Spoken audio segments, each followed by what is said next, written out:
Hey everyone, how you doing? This is Amon Green, Green Bay Packers all-time leader in rushing, and you're watching Packers Total Access Live, your daily source for Packer content. Go Pack, go!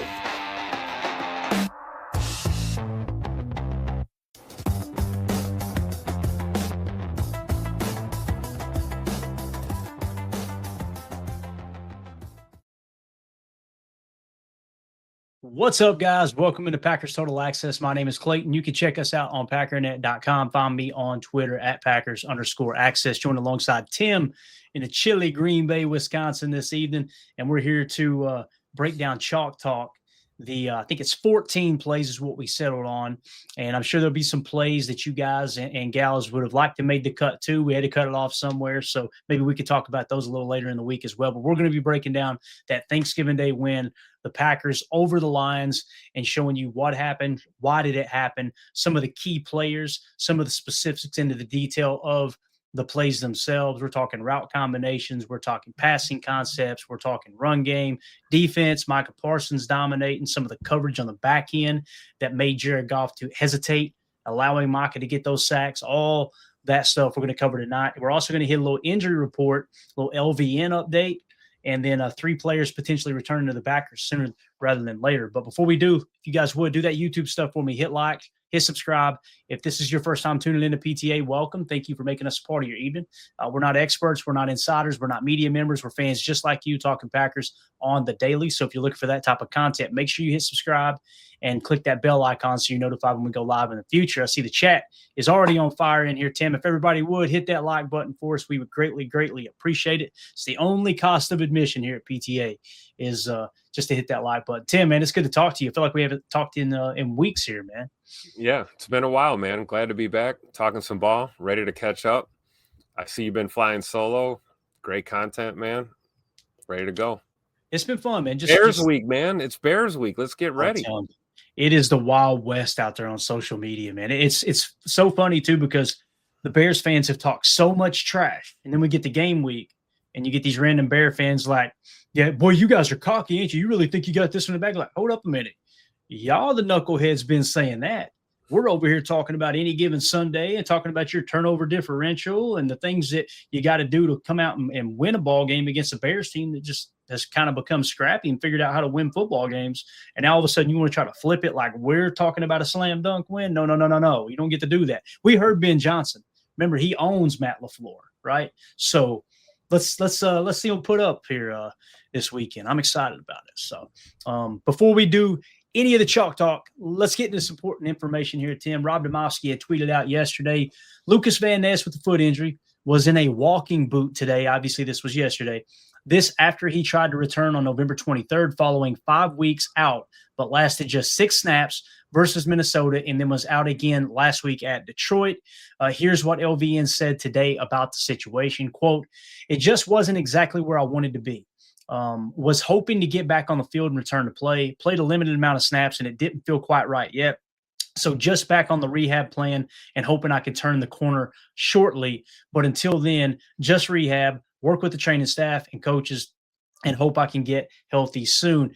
And when you read that comment, Rob's tweet there, Tim, no shade toward Rob, but it kind of sounds like, oh, no, he got hurt and he just left the game and that was it. He actually came back in the fourth quarter and tried to give it a go again. So I don't think this was a setback by no stretch of the imagination. Went out and tested it, not where you want it to be. So let's take a step back and let that thing fully heal is what it sounds like, man. Anything you want to add here to the LVN talk? So I think it's going to be huge getting him back. I think he's like a 72 or a 74, according to PFF, having his best year to date.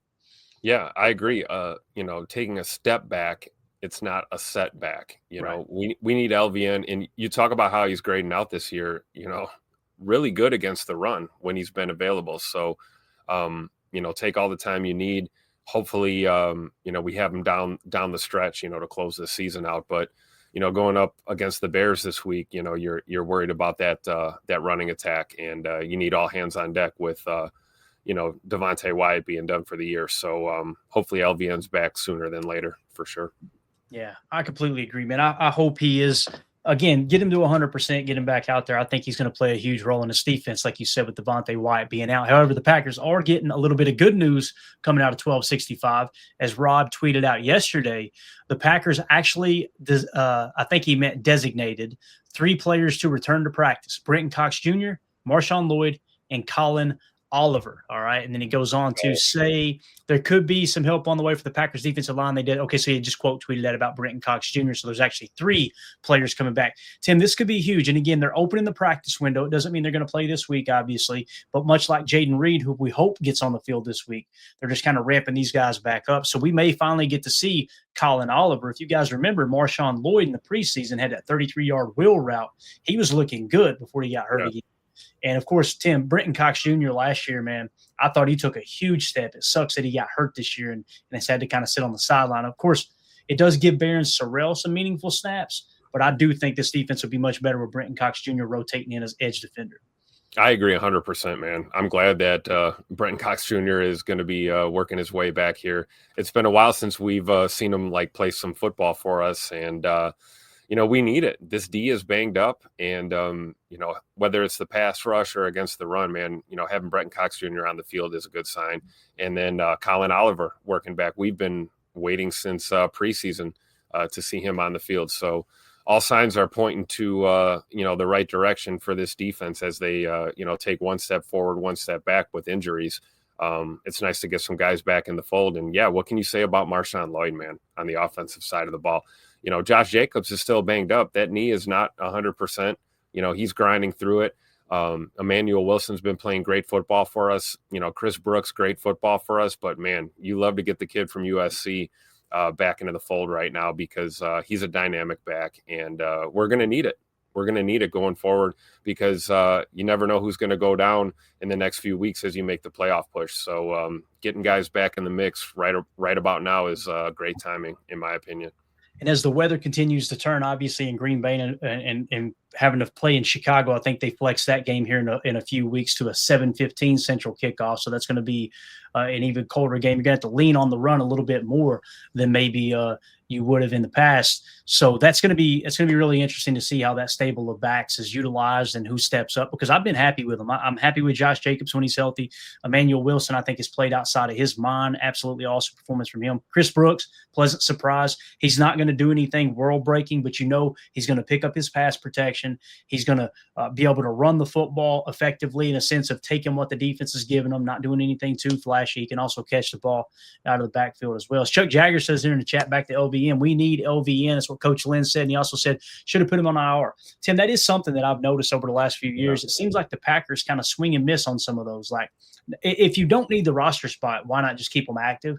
And the reason being is because other teams are game planning against it too. Like, is he going to play this week? Is he going to play this week? Right? Not that LVN is like an absolute game breaker at this point in his career, but I think that has a little bit to do with it. But I agree with Coach. It's like, man, it seems if they are truly thinking they're going to come back and they don't make it back, we seem to have been swinging and missing a little bit on the timing. Does that make sense? Yeah, and I think with a guy like LVN, you might be a little hesitant because you think he can work his way through it, and maybe they thought he'd be back and ready to go sooner than hindsight's 2020, right? Obviously, he's still dealing with the foot, but if you send him to IR, he's out and he's off the board. So, like you said, it's a little bit of gamesmanship, but it's tough to try and time that because, you got to trust your training staff and, the medical professionals, and then also the player, based on, how the player's rehabbing and how the player's responding to treatment and saying that he's feeling good or not. Like you said, LVN was in and out, back into the game, tried to make it a go. It's just one of those tough situations. It's hard to really predict how a guy's going to, work through an injury like that. But, Coach Len makes a great point. Hindsight being 2020, we probably could have sent him to IR for sure. Yeah. Nick McSwain asked in the chat, any news on Jayden Reed? I have not heard anything specifically, but I kind of get the feeling he's coming back this week, Tim. Now, I thought he would come back on Thanksgiving, and they kept him inactive. I can't help but wonder if Matt LaFleur looked at that game and said, you know what? I think we can win this without him. Let's showcase Wicks. Yeah. And they just went out there and balled out. So probably because Reed came into the building was like, I'm not gonna lie, I was faded. I ain't gonna lie, I was faded. Like, by the way, the beans, greens, tomatoes, all that. Oh my God. If y'all have not seen that soundbite of Jaden Reed pumping his guys up on the sideline on Thanksgiving. It was absolutely awesome, man. Make sure you go check Love that out. it. I think Packers tweeted that out. But, I think he'll play this week, Nick. I thought he would play last week. I feel really confident he's going to play this week. If he doesn't play this week, then all bets are off. It may be 2 or 3 weeks on down the road, it seems like. I feel like he should be ready to roll. And I know people were excited. Like Coach Lynn says, I'm excited to add some juice to this run game with Lloyd. Completely agree. Chris asks, is Lloyd suiting up for the Bears game? I doubt it. I don't think there's any chance of that. I think they want to ramp him up like they do Jaden Reed, give him a couple of weeks. I would think we're probably at least 1 to 3 weeks out on Marshawn Lloyd. I don't have any inside information, just kind of guesstimating there based off of what's happened in the past. Doug in the chat says, Coach, so agree. Wilson and Brooks are playing really well. Lloyd is special. There is something about Lloyd that I've seen on tape too, that just when he's out there, and it's been minimal, but he does look a little twitchier, Tim. He looks a little different. Absolutely, man. I loved what we saw on tape at USC from him, and then the little bit of glimpses that we caught preseason, regular season last year. But yeah, availability is everything, right? And, whether it's, 1 or 2 or 3 weeks, if we can get him back, like I said, for this playoff push, that'd be great. Just for some depth there on offense, because he's dynamic in the passing attack too. He's not just an up and down runner. Really fun to watch. So again, all hands on deck, man. You got to love getting key players back just when you need them the most, it seems like, down the stretch. Yeah, Kyle Andretti in the chat says, you see Carl Brooks or Quay Walker coming back this week? Maybe both. If you're asking, do I see that? I think Quay, there's a good chance he'll be back. Carl Brooks, I don't know. I haven't heard anything on Carl Brooks. So I don't know if it's going to be a little bit longer on him or not. I wouldn't be surprised if Quay comes back, which leads into the next question. J-Dome, I think this is a great question. If Quay looks rusty, do we play McDuffie more? He's been solid. I don't think it'll be something like, oh, no, Quay looks rusty, let's hold him out. I think they'll ease him back into the snap count. I think you'll probably have he and McDuffie kind of rotating in and out. And then if they see, which is kind of what J-Dome's saying, if they see, okay, yeah, Quay's a little bit off tilt here, let's just lean on McDuffie. McDuffie's now grading out as the 7th best linebacker in the NFL right now, according to PFF. Been playing really, really good football. I agree. 2 green dots, right? And, one thing I noticed with Quay, he was rehabbing during training camp this season, dealing with the ankle cleanup or something that was keeping him off the field. I believe it was the ankle surgery. And he's fully engaged, even if he's not practicing, even if he's not able to go out there and run, he's fully engaged with those groups. He knows what's going on with the calls, what's happening on the field. I would think, any rust that Quay may or may not have out there, if in fact he does get peppered back into the mix, I think it would be minimal. And you're talking about a snap or two, he's going to get his game legs under him and be ready to go. But what can you say about Isaiah McDuffie, man? I mean, you need your guys to step up when you have injuries, and every team deals with them. And Isaiah McDuffie has been playing out of his mind, lights out football. Really, even before Quay went down, we saw a lot of quality play from Isaiah McDuffie. So I think that's the game plan. I would agree with you, Clay, is that you go with Isaiah McDuffie and you start, keeping Quay on a snap count and seeing how he handles gameplay. Because stingers are tricky, man. He could go out there for one play and get hit funny and be right back on the sideline. So only time will tell with Quay Walker. Yeah, absolutely. All right. If you guys are watching this video back later, let us know what you think in the comments. How do you feel about LVN's injury? Do you think it's going to be something that might nag him the rest of the season? Do you think he's right on the cusp of returning at 100%? And also, what do you think of the 3 players looking to return to the lineup there with Brenton Cox Jr. and Marshawn Lloyd specifically mentioned? And obviously, Colin Oliver, a prospect that we were over the moon about when we broke down his tape as soon as he was drafted by the Green Bay Packers. Let us know in the comments what you think, and make sure you hit like, subscribe, click that bell icon so you're notified when we go live here in the future. Tim, let's do it, man. Let's jump into some chalk talk. You ready for this, sir? Ready to go, baby. Let's go. All right, let's break it down. And this is going to be a fun one, gang. I'm really, really excited about it. Hopefully everything looks okay here. I'm just going to kind of widen that out a little bit. Does that look a little bit better? Maybe. I think we're good, right? Does that look okay, Tim? Yep, I can see it. If I can see it, everyone can see it, right? There you go. Chuck Jaggers is fired up. He says, chalk talk. Here we go. Week 13 on the road in Detroit. Thanksgiving Day. Your boy ate way too much food on this day, but, man, it was nice getting that dub. Packers win 31-24. The middle eight was 7-7. Turnover differential 0-0. Going to come down to a one-score game. That's exactly what happened. Although you never felt like the game was – out of reach for the Packers. It just felt like all day long the Packers are going to win this game. When Detroit would claw back a little bit, the Packers just smack them in the mouth. This was a fun one to break down, a fun one to watch for the 17th time, it feels like. But let's start with the first play here. And you guys, as usual, call out the mistakes in the chat. I'm sure I made several mistakes here. So make sure you let us know if there's something that I'm missing here. All right. And I think we had to cross one play out because the system was glitchy on that particular play. Hopefully everything plays pretty smooth. First play, first quarter, 12:20 left, 0-0, 3rd and 1. This is a Josh Jacobs explosive run. This is 13-yard run. The play call here that we have is 13 ace, Y70, Dubs right, 21 duo. So you guys know what this means. 13, real simple. You got 3 tight ends. 1, 2, 3, one of which we'll highlight in the blue is what we refer to as Y70. All right. So that is our boy Darian Kennard playing that extra tight end position. So even though it's 13 personnel, it's really 6 offensive linemen, 2 tight end, 1 running back, 1 wide receiver. Dubs right. 21 duo is real simple. Duo is going to be double. So you're going to get multiple double teams up here on the line. And watch Ryan is really going to bust this thing open and seal it off. And what 21 is here, guys, again, double vertical power. Although if it's a double, we've just started calling it duo. 21 is going to be A gap left is where this run's going to go. So right on the left hip pocket of Sean Ryan. Let's roll the tape. We'll keep it at about 75% here. And look at this. Look at Sean Ryan seal that off right off the bat. There you see the 2 double teams. And then, of course, it's just Josh Jacobs. Patience in the hole. Upfield, 13-yard run. This really gets things cranked up early here in the first quarter for the Green Bay Packers.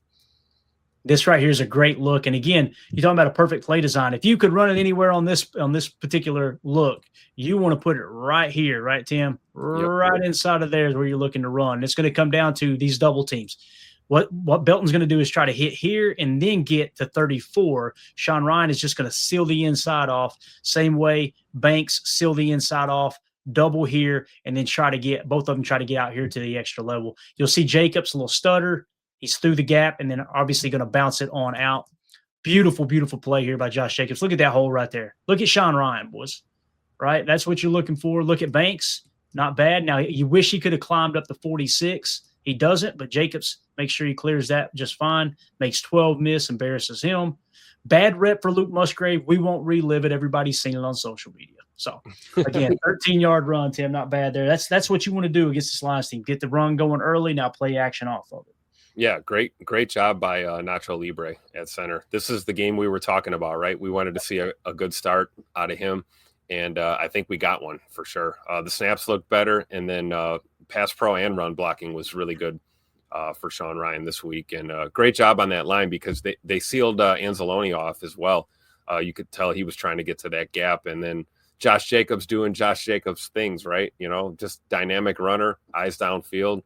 Love it. Yep, absolutely. All right, let's switch over to the defensive side of the ball, okay? So, well, first of all, that 13-yard run was an explosive play, which triples your chances of scoring on that drive. The Packers come away with the field goal. Packers lead 3-0. I love the fact that they took the field goal, give yourself an early lead, start to put them on their heels a little bit rather than get too aggressive, and all of a sudden it's still 0-0 and they're in the ball game. So, first quarter, 4:11 left. Green Bay's up 3-0. This is a 3rd and 15 play at their own 46-yard line, and this is the Micah Parsons, Kingsley Enagbare combo sack. The play call, nickel 3-3-5, Joker 1, double mug, cover 3 match. It looks like match to me, and it's hard. Listen, when we talk about match, when we talk about spot drop, when we talk about man coverage, I'm always going to say we're not in a meeting. Okay, we're just kind of going based off what we see on the tape. Typically, you can find that player did this player did that. The only answer is match, or the only answer is cover 1 man, whatever it may be. But again, with the cover 3 look in a match,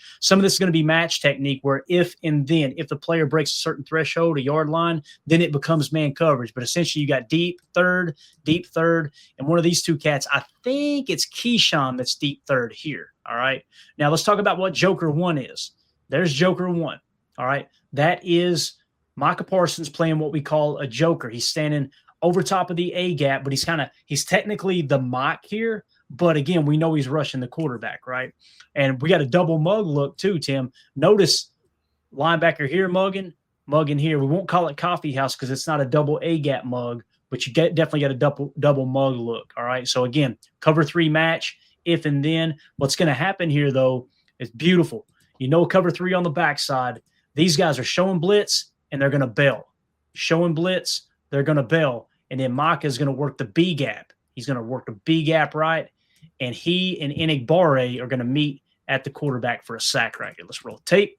Watch Micah showing A gap right from the offensive perspective. Now he slides over to the B and just going to abuse that guard. I mean, goes through the chip too. Enigbare compressing. And, of course, it's Micah and Enigbare meeting there in the middle. Micah Parsons, man, like you said, fighting through the chip as well, handling 2, linemen, no problem. Look, no problem. Get off, compress the pocket, meet at the quarterback. Love it.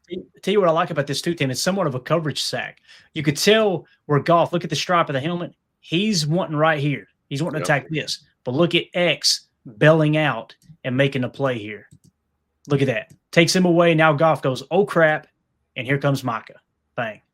Yep. Great job by Xavier McKinney. Pressure pick, coverage sack, right?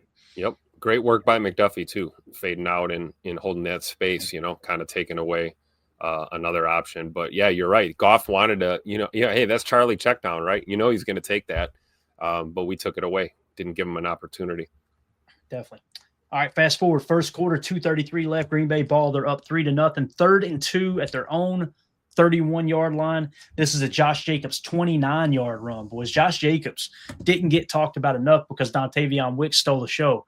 But I'm telling you, Josh Jacobs in the first half is what set the stage for the Packers to have all the momentum going into the second half. The play call, 11-gun, Trey Wright nasty, 22 split flow. And I put counter.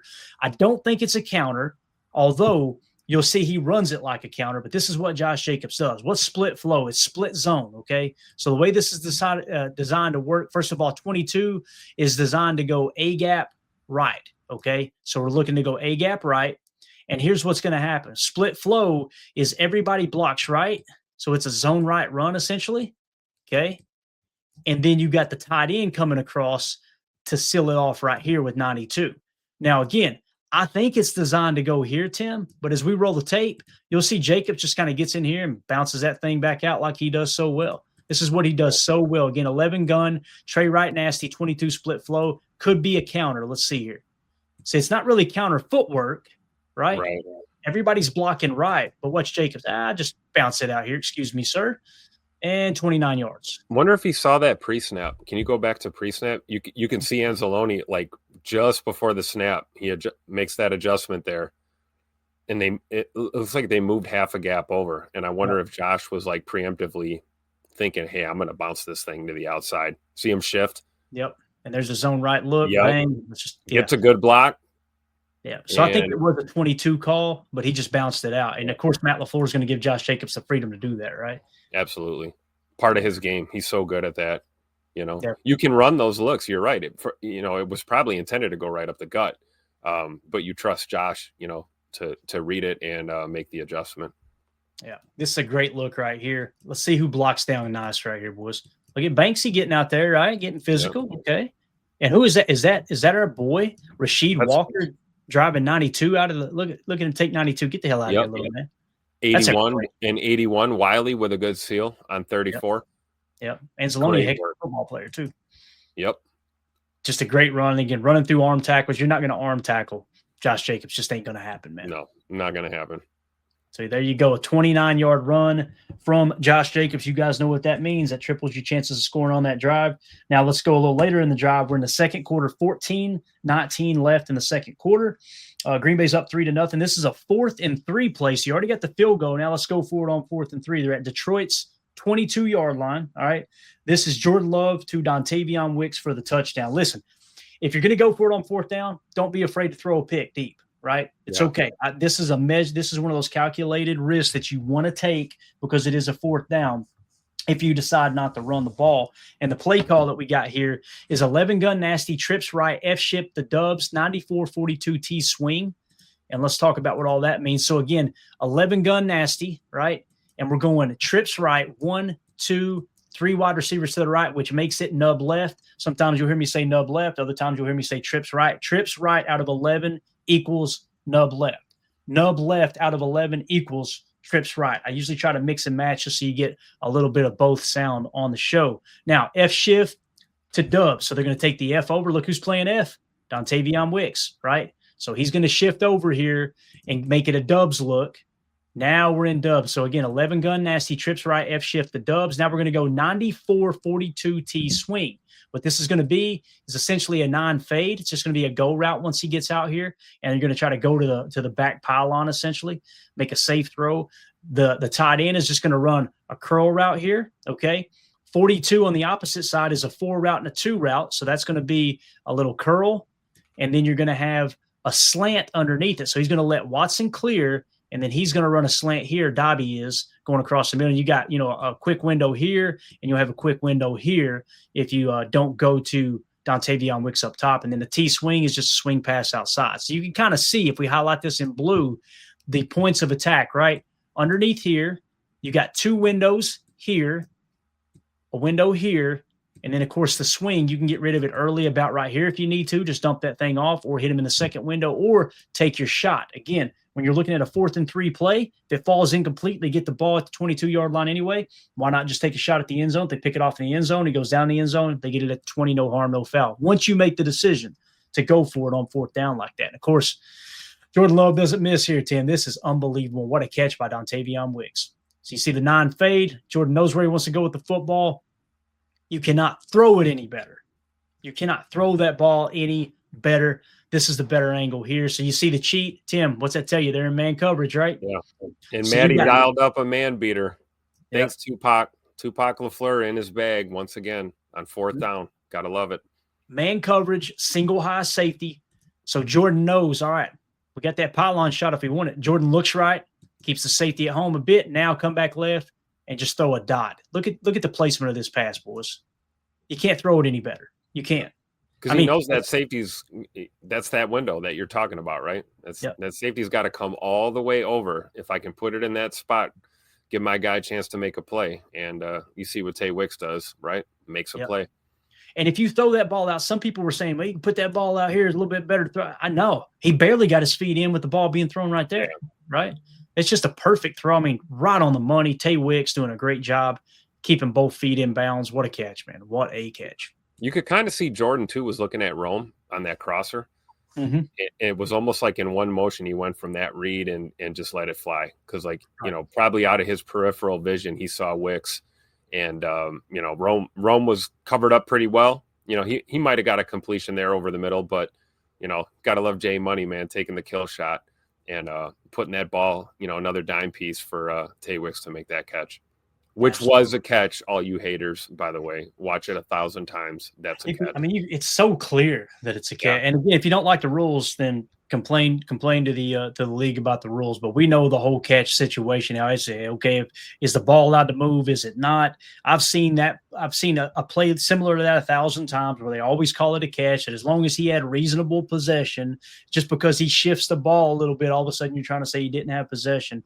But just a great job by Wicks. His hands have gotten so much better this year, and an absolute dime piece from Jordan Love there. So that touchdown gives the Green Bay Packers the 10-7 lead. So Detroit had scored after that, right? If I remember, or no, I think Detroit goes on to score. Yeah, Detroit gets a touchdown, and that makes it 10-7. Now let's fast forward. Second quarter, 5:55 left. We're slowly approaching the middle eight. Green Bay's up 10-7, 3rd and 5 from our own 46-yard line. Again, 3rd and 5. We call it 3rd and Wicks. And here is the play call. We're going 11 gun, tray left, F zipper, wheel, cross corners, double leak.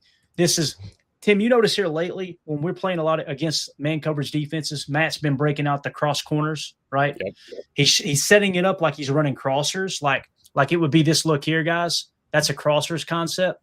That's a man coverage beater, especially if they go single high safety. You just throw to the guy that the safety doesn't go with, right? Now, teams have seen that on tape with Matt LaFleur the last few years, and they know if we play a lot of single high safety cover one man looks, let's make sure that we bite on the crossers and take those crossers away. So what does Matt do? He counters with what we call cross corner routes. All right. So again, let's roll the whole thing out here. 11 gun, tray left. It's tray left, 3 to the left. But one of those is a tight end. That is a nasty split for all 3 of those over there. We're going to go F zipper wheel. All right. What does that mean? Here's the F. It's Bo Melton. and now he's going to zip back with the zipper motion. All right. So as he comes back, right, now he's going to run a wheel route down the sideline, similar to what Tay Wicks just did with the 9 fade, but he's actually going to get out there and run the wheel. We're going to go cross corners, and it's with the Z and the X, this being your Z, right?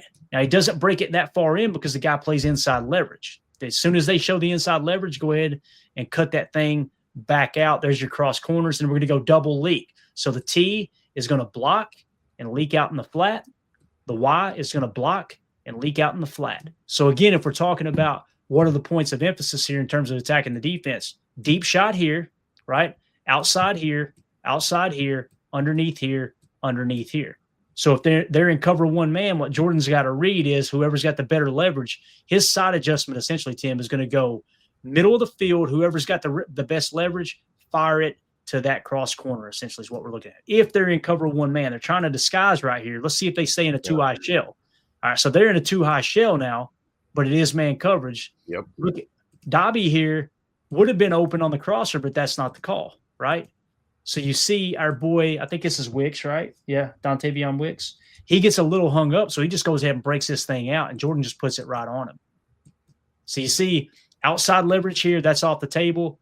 Inside leverage here, hit Wicks out here on the perimeter. Beautiful throw. It ended up being 2-man under, it looks like, and just a great throw and catch by Jordan to Wicks. Yeah, that's that chemistry right there that Jordan's got. You know, he can spread the ball around, and this is one of those things where Detroit is. They're disguising coverage, right? You know it's man, but you don't know what it is until right after the snap. And Jordan just kind of, you know, you see him looking at his work. He's looking at Rome and then looks back to Wicks and just no hesitation delivers that ball. And, again, a great throw by Jordan right here. And, again, like you said, if we roll it back, watch the stripe on Jordan's helmet. He's going to look at Rome first right here. And he sees this guy has outside leverage, right? This guy is playing with inside leverage, so he knows, all right, leverage goes to the left. Let's throw it out there to Wicks, let that thing go. What a throw. It's amazing how that's all in almost one motion. Like you look at Jordan, the stripe on that read, and then he's already opening up the hips and into his delivery to Wicks. You know, you're almost looking right, but scoring up to throw left here. Yeah, crazy work beautiful. Right here. This is, beautiful ball by Jay Money right there. Definitely. Not a franchise quarterback, my ass. He only throws dimes, Tim. Corey knows. Corey's listening somewhere right now, and he knows. Corey knows. All right, so that was 18 yards on a 3rd and 5. Now let's fast forward. Second quarter, 2 minutes and 12 seconds left. Middle 8, baby. Green Bay up 10-7. This is a 4th and 1. Matt LaFleur said, you know what? Let's just go for it. Now, listen. If you got all 3 of your timeouts and you got them pinned down inside the 5, you still have time to capitalize on the field position if you don't get this 4th and 1. I agree with them going for it here. If you don't have, at least 1 or 2 timeouts, right, then you're probably not going to be able to capitalize on it. You're taking points off the board in the middle 8. So this is one of those rare times in the middle 8 I agree with going for it. And this has nothing to do with the fact that it's perfect execution and they converted on the play for a touchdown. But, again, 2:12 left. Green Bay up 10-7, 4th and 1. At Detroit's 2-yard line. Love to Dobbs for the touchdown. That's going to extend the lead to 17-7 for Green Bay. Let's talk about the play call. And what we got on tap here is 11-gun tray left, Z out cab, X slant T leak. All right. And here is what that means. 11-gun tray left. Again, we're going tray to the left after the motion, I believe. Yeah. So we're going to motion Dobby over. All right. So now you see you've got a tray left look right. Here's where we want to end it. All right. So there's your tray left look. Again, 1, 2, 3, with one of them being a tight end. All right. He's not flex. There's no reason to say why flex. We're going to go cab. All right. Cab, X slant. So who's the X? Let's see if we can identify the X. The X is on the line of scrimmage opposite the tight end. So that makes Malik Heath is going to be your X. All right. So this gets a little tricky because it's who's the Z, right? The Z, I would say, is farthest away here, in my opinion. So that's going to be Romeo. Now, some would say, well, that's the F. That's the motion guy. Well, the Z is typically on the tight end side of the field off the line of scrimmage. That would be our boy Romeo, and Christian would technically be the F. Now, some may disagree with that. That's totally cool. All right. That's just kind of how I read into Matt LaFleur's offense and the stuff that we've kind of studied over the few years, especially with Bobby Peters and some of the other guys that wrote books on it. So 11-gun tray left. We're going to go Z out. This is just going to be an out route here. All right. We're going cab, which is a dig and a drag. And it's very similar to a drive concept, okay? That's cab. If it was drive, the outside receiver would run the drag, and the inside receiver or tight end would run the dig. So that's the difference between cab and drive. Then we're going to go X slant, which is just our boy running the slant out here. And then T leak is going to be just a little chip and then leak out on a cut route here, right across the middle, okay? So again, 11 gun, tray left, Z out, cab, X slant, T leak. This is all Jordan Love and Romeo Dobbs. Enjoy the show. As soon as he looks out there and sees the leverage, I mean, look at the hat count. This guy's mugging the line, right? So now you've got just one-on-one. Well, who's gonna win that leverage battle against Romeo out here? Especially when you got Jordan with a fadeaway cannon, who's gonna put it where only Rome can catch it. Watch this play, boy. Somebody come look at this. It's over. I just caught the ball. Look at number 4, man. Four's already breaking. It don't matter. Watch Jordan put that thing only where Romeo can get to it. That's just the timing. And again, that's a 2-yard pass. The hell it is. You want to talk about that distance that ball just traveled, right?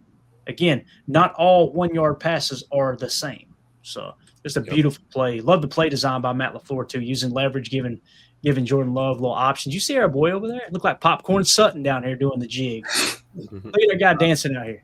Get ready for it. He's right behind Rome right now. Watch him throw out that hip here. Oh. Okay. Banjo playing. Did y'all hear that banjo? I love it. Look at the Great leverage. call by Matt right here, though. This is just beautiful, man. Absolutely beautiful. Really setting up and then Jordan, making the right read and throwing an absolute gem. And then, you're talking about a shot to get in the end zone, and it's the safest throw on the field. If that's incomplete, it's incomplete. You put it where Rome can grab it, and Rome makes a great play. Love it. We got Romeo. We got Emilio joining us now. Emilio, what do you think about this time? Yeah, I heard Chalk Talk 3 times, so I thought I'd appear. Jay Love, look at this off the back foot, fading away. No reason to, but it's just, hey, that's me. Hang on the left stick. I'm just trying to get out. Back up, fire it. I feel like he's playing Madden out there. But you're able to hit Rome in stride on the outside shoulder. It's a beautiful ball. He's just seeing the entire field so well right now, man. Yeah. It's unbelievable. It's really nice. So that would give Green Bay a 17-7 lead. Detroit would go down and score, all right, and then they are going to close the lead to 17-14. That would make the middle 8 tied at 7. All right, now let's fast forward. Third quarter, 11-13 left. Green Bay up 17-14. Another 4th and 3 play, this time for Detroit going for it at midfield, right? And again, these are the things. It's a 3-point game. This is where I disagree with Dan Campbell. I'm trying to get them on a hard count, right? Let it get the delay of game, punt that thing away, try to pin them inside the 5. It's a 3-point game. You're giving the game away if you don't convert here, right? So this is the Micah Parsons and Isaiah McDuffie tackle for a loss, guys. There were back-to-back plays. There was a third and 2. They stopped them, right? And this is the 4th and 3. And we got nickel 4-2-5, 33 spur. I think it's cover 1 man. That's what it looks like to me. Not that it matters because everybody's kind of attacking the football on this run. But again, watch our boy Micah right here. And McDuffie does a great job shooting the gap. There's no hesitation. He's right in here to make the play. Micah's going to beat a double team. I was told by Jer Jones that Micah Parsons cannot play run defense. Watch him go through 2 Detroit line blockers here. Get off me, little boy. And then a grown-ass man, number 74, get off me, little boy, make the tackle. Just what a great play, man. Come on now. No chance on 4th and 3. No. That's why you overpay for great, right? And he's isolated, right? All right, let's bring the tight end over. We're going to double him. You got the general over to his right. All right. Well, they like the numbers there. You got a big gap. Oh, yeah. You got a smaller rushing DN, quote unquote. Yep. 2 on 2. There you go. Yeah, you're right, man. I mean, it's a hat on a hat. You got 3 blockers for 4 guys, and of course, it's a hat on a hat because of running back against that guy. You'd like to think he can make one guy miss or at least get 3 yards on this play. Yep. And again, Micah just blows the whole damn thing up, right, Emilio? Look at this. Bang. Yep. You get McDuffie. I'm loving the start-stop shoot. You got to make a decision there. 4th down, get in there. You can't be delaying. Love it. You make him bounce it outside, close in on it. Hats to a ball. Some people would see that and go, oh, he didn't make the tackle. Yeah, he forced him right into Micah's hands, right? It's all about knowing what leverage to play with, what's your gap integrity, what's your responsibility within the run fit. Yeah, absolutely. And that's just one of those energy things, right? You were saying, yeah, it's not good for the Lions. You're skipping out on points or, punting it, whatever, field position. For the Packers, that energy boost that you get on a 4th down stop, I mean, everybody at home was screaming. Imagine what they're doing there. So that's huge for the offense and defense, knowing that, hey, we can hold them, we can play with these guys.